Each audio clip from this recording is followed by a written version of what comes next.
لله الحمد لله واسع الفضل والإحسان ومضاعف الخيرات لذوي الإيمان والإحسان الغني الذي لم تزل سحائب به تسق الخيرات كل وقت وأوان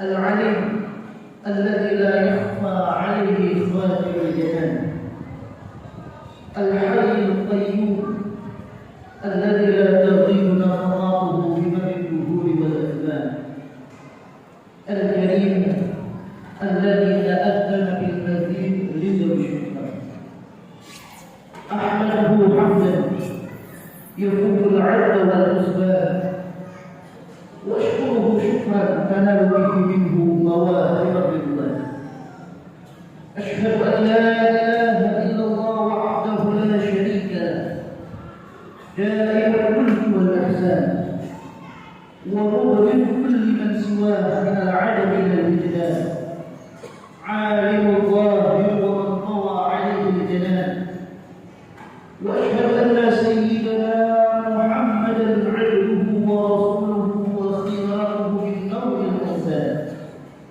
نبي رفع الله به الحق حتى اتضح واستبان اللهم صل وسلم وبارك على سيدنا محمد وعلى آله وأصحابه أهل الصدق والإحسان أما فيا عباد الله فيا أيها الحاضرون أوصيكم وإياي بتقوى الله تعالى وأحثكم على طاعة الله في كل وقت وحين لعلكم تفلحون فقد قال الله تعالى في محكم تنزيله وهو أصدق القائلين أعوذ بالله من الشيطان الرجيم بسم الله الرحمن الرحيم يا أيها الذين آمنوا اتقوا الله وقولوا قولا سديدا يصلح لكم أعمالكم ويغفر لكم ذنوبكم ومن يطع الله ورسوله فقد فاز فوزا عظيما صدق الله العظيم. معاشر الحاضرين جماعة صلاة الجمعة yang insyaallah dirahmati dimuliakan oleh Allah Subhanahu wa taala. Puji serta rasa syukur kita atas limpahan nikmat, karunia, taufik, hidayah serta inayah yang Allah berikan kepada kita. Sehingga pada siang hari yang mulia ini di tempat yang mulia ini Allah masih menggerakkan hati kita dan menyehatkan badan kita sehingga kita mampu menunaikan salah satu kewajiban kita, yaitu melaksanakan salat Jumat berjamaah. Oleh karenanya marilah para hadirin sejenak kita tundukkan hati dan kepala kita. Kita buang jauh-jauh segala bentuk kesombongan kita, segala bentuk kecompakan yang berada di dalam hati kita. Sebab betapapun tingginya jabatan yang kita miliki di dunia, kita hanyalah seorang hamba yang kecil di hadapan Allah Subhanahu wa taala. Betapapun melimpahnya harta yang kita miliki di dunia, kita hanyalah seorang hamba yang fakir di hadapan Allah Subhanahu wa taala. Salawat beriring salam tak lupa kita kirimkan ke hadirat junjungan kita, panutan kita, Nabi besar Muhammad sallallahu alaihi wa alihi wa sahbihi wasallam, dengan harapan mudah-mudahan kelak kita termasuk umatnya yang mendapatkan nazarah pandangan baginda Rasulullah sallallahu alaihi wasallam serta mendapatkan syafaat uzma di yaumil qiyamah. Amin amin ya rabbal alamin. Masyaallah hadirin jemaah salat Jumat as'adakumullah. Perintah-perintah Allah dan perintah-perintah baginda Rasulullah sallallahu alaihi wasallam, baik yang secara hukum itu adalah wajib ataupun sunnah, telah banyak yang kita lakukan dalam kehidupan kita sehari-hari. Baik salat kita, zakat kita, puasa kita, haji kita, umrah kita, sedekah kita, telah banyak yang kita lakukan dalam kehidupan kita sehari-hari. Tetapi di dalam rangkaian ibadah yang telah kita lakukan, pernahkah kita merasakan kenikmatan, kelezatan di dalam kita beribadah kepada Allah Subhanahu wa taala? Sebagaimana Rasulullah sallallahu alaihi wasallam di dalam sebuah riwayat dikatakan bahwa beliau ketika menunaikan melaksanakan salat sunnah sendirian, setelah membaca suratul Fatihah, beliau lanjutkan dengan membaca suratul Baqarah, disambung dengan membaca surah Al-Imran, dilanjutkan dengan membaca surah An-Nisa. Bahkan di dalam sebuah riwayat dinyatakan hatta tawarramat rijlah, sampai kedua kakinya Rasulullah sallallahu alaihi wasallam bengkak.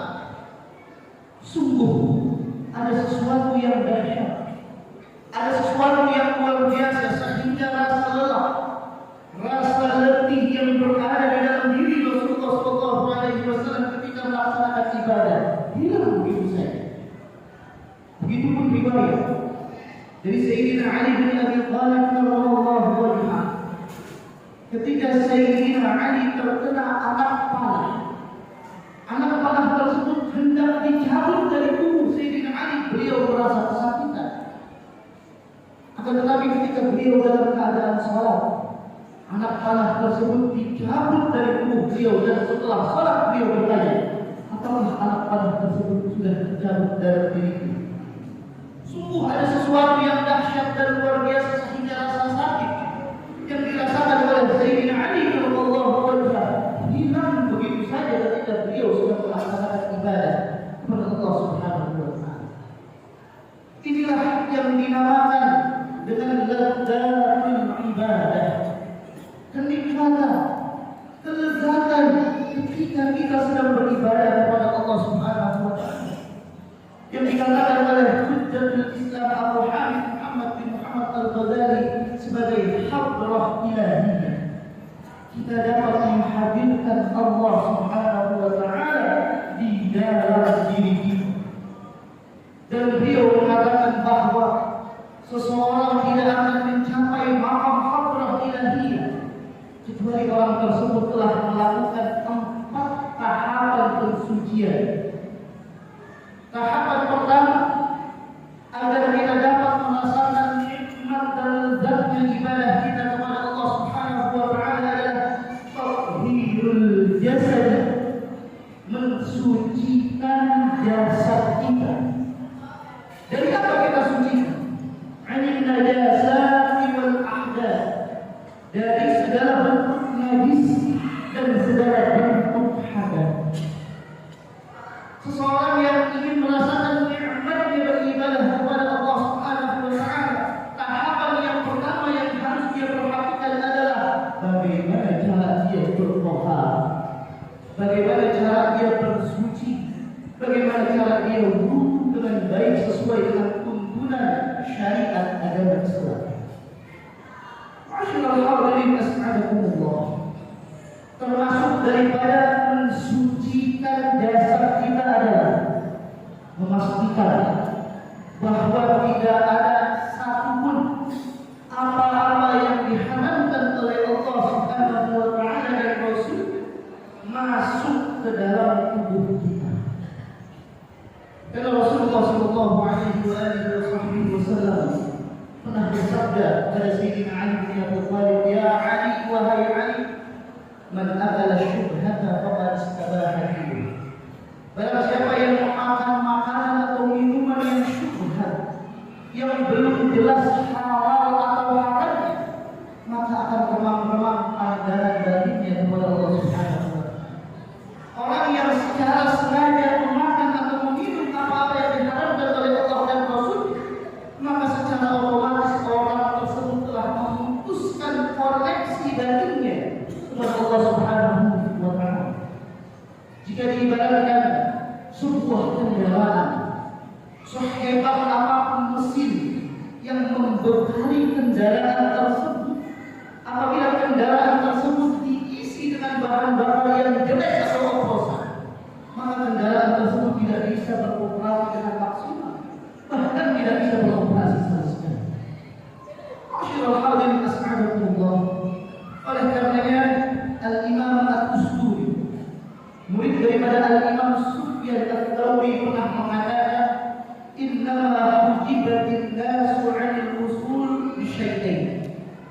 Manusia itu terhalang daripada bisa sampai kepada Allah Subhanahu wa taala, dapat menghadirkan Allah Subhanahu wa taala di dalam diri karena dua hal tersebut. Yang pertama adalah su'it ta'at. Apa yang dia konsumsi itu adalah sesuatu yang jelek yang diharapkan oleh Allah Subhanahu wa taala dan Rasul. Dan yang kedua adalah adal khalqi, orang tersebut sering menyakiti makhluknya Allah Subhanahu wa taala. Masyaallah hadirin rahimakumullah.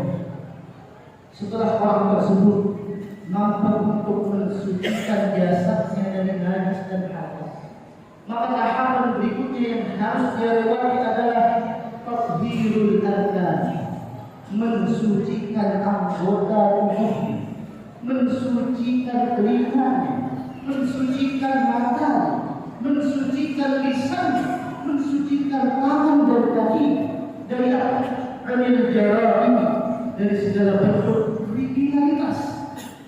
Kita harus pastikan bahwa tangan dan kaki kita tidak pernah menyakiti siapapun dan apapun daripada makhluk Allah Subhanahu wa taala.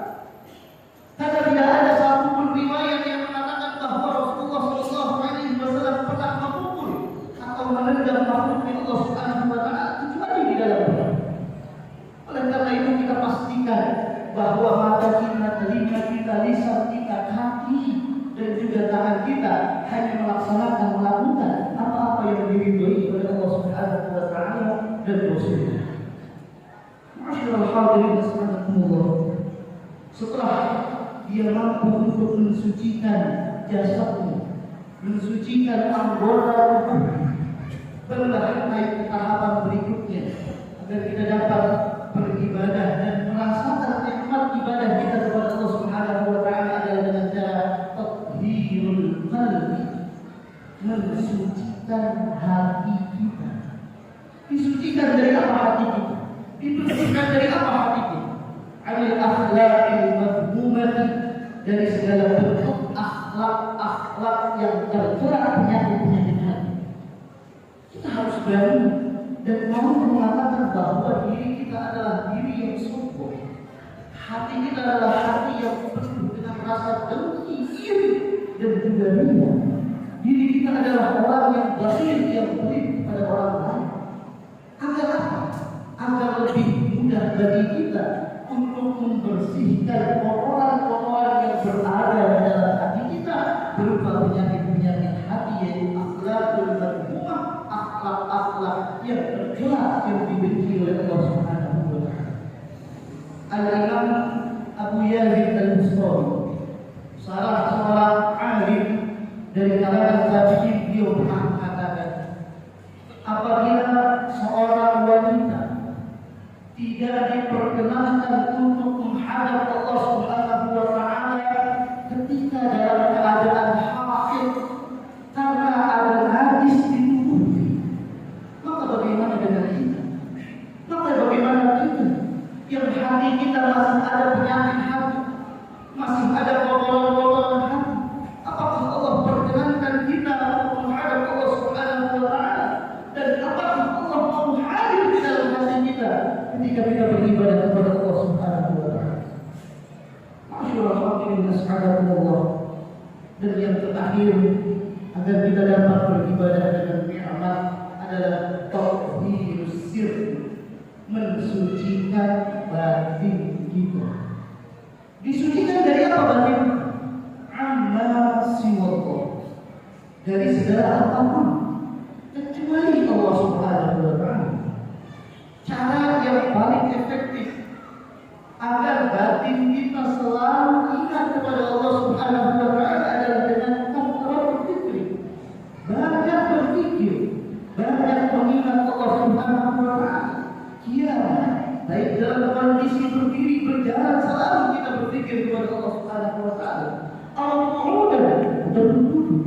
ataupun kita dalam berbaring, selama hati dan lisan kita mengingat Allah Subhanahu wa Ta'ala dan zikir yang paling utama. Kata baginda Rasulullah sallallahu alaihi wasallam adalah afdalul dzikri fa'lam annahu la ilaha illallah.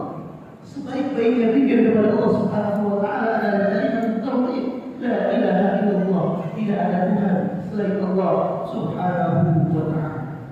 Mudah-mudahan Allah merahmati kita dengan memberikan kita kenikmatan dan kelezatan di setiap ibadah yang akan kita lakukan kepada Allah Subhanahu wa Ta'ala. Dan mudah-mudahan Allah memperlancar kita dalam mensucikan daging kita, dalam mensucikan zahir kita, dalam mensucikan hati kita. Amin amin ya rabbal alamin.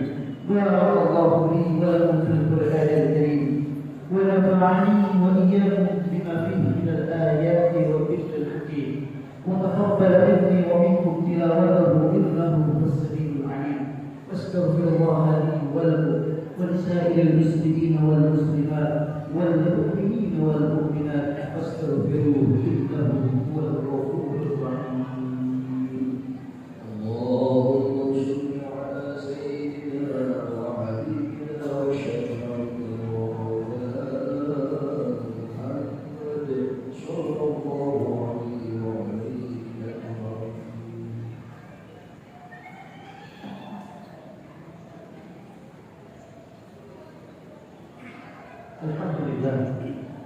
الحمد لله حمدا كثيرا كما امر. اشهد ان لا اله الا الله وحده لا شريك له ارضاء لمن جحد به وكفر. واشهد ان سيدنا محمدا عبده ورسوله سيد الخلائق والبشر. اللهم صل وسلم وبارك على سيدنا محمد وعلى اله واصحابه الاخيار. اما بعد فيا عباد الله اتقوا الله بما امر واتقوا عما نهاكم عنه وزجر. واعلموا ان الله تبارك وتعالى امركم بامر بدا فيه بنفسه وثنى بملائكته المسبحه القدس فقال تعالى مخبرا وآذرا ان الله وملائكته يصلون على النبي يا ايها الذين امنوا صلوا عليه وسلموا تسليما. اللهم صل وسلم وبارك على سيدنا محمد وعلى آل سيدنا محمد كما صليت وسلمت وباركت على سيدنا إبراهيم وعلى آل سيدنا إبراهيم في العالمين إنك حميد مجيد. وارض اللهم عن خلفاء الخلفاء الراشدين ساداتنا أبي بكر وعمر وعثمان وعن بقية الصحابة وقرابة وذرية رسول الله أجمعين وعلى التابعين وتابعين ومن تبعهم بإحسان إلى يوم الدين وعلينا معهم برحمتك يا ارحم الراحمين. اللهم اغفر للمسلمين والمسلمات والمؤمنين والمؤمنات الاحياء منهم والاموات انك سميع قريب مجيب الدعوه ويا قاضي الحاجه. اللهم اصلح امه سيدنا محمد، اللهم ارحم امه سيدنا محمد، اللهم انصر امه سيدنا محمد، اللهم انصر من نصر الدين واخذل من خذل المسلمين واجعل بلدنا هذه اندونيسيا بلده طيبه تجري فيها احكامك وسنه رسولك يا حسن يا قيوم يا الهنا واله كل شيء. هذا حالنا يا الله لا يخفى عليك. اللهم ادفعنا البلاء والوباء والزنا والبلاء والشدائد والمحن ما ظهر منها وما بطن عن بلدنا هذا خاصه عن سائر بلدان المسلمين عامه انك على كل شيء قدير. ربنا آتنا في الدنيا حسنة وفي الآخرة حسنة وقنا عذاب النار. عباد الله إن الله يأمر بالعدل والإحسان وإيتاء ذي القربى وينهى عن الفحشاء والمنكر والبغي يعظكم لعلكم تذكرون. واذكروا الله العظيم يذكركم واشكروه على نعمه يزدكم واسألوه من فضله يعطكم ولذكر الله أكبر.